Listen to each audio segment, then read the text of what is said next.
প্রিয় ভাইরা আমার, আপনার আমার নবী পৃথিবীর জমিনে যেদিন আসবেন, মা আমিনার গর্ভের ভিতরে এবার বেদনা উঠে গেল, ব্যথা উঠে গেল। রাসূলুল্লাহর মা একা ঘরের ভিতরে কাতরাচ্ছেন, কেউ আশেপাশে নাই। নবীর মাকে যে সান্ত্বনা দিবে এমন কেউ নাই।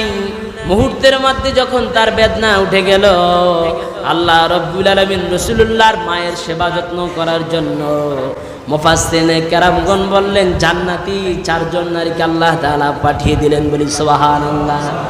রাসূলুল্লাহর মায়ের ব্যথা যখন উঠে গেল, আল্লাহর নবীর মা তাকিয়ে দেখলেন আমার ঘরের মধ্যে চারজন নারী আগমন করলো, যাদের চেহারা এই পৃথিবীর জমিনের সব নারীর চেহারার চাইতে বেশি সুন্দর। আমি অবাক হয়ে জিজ্ঞেস করলাম, তোমরা কারা? একজনে জবাব দিয়ে বলে, আমি হাওয়া, হযরত আদম আলাইহিস সালামের স্ত্রী। আরেকজনকে জিজ্ঞেস করলেন, আপনি কে? সাথে সাথে বলতেছেন, আমি হলাম হাজেরা।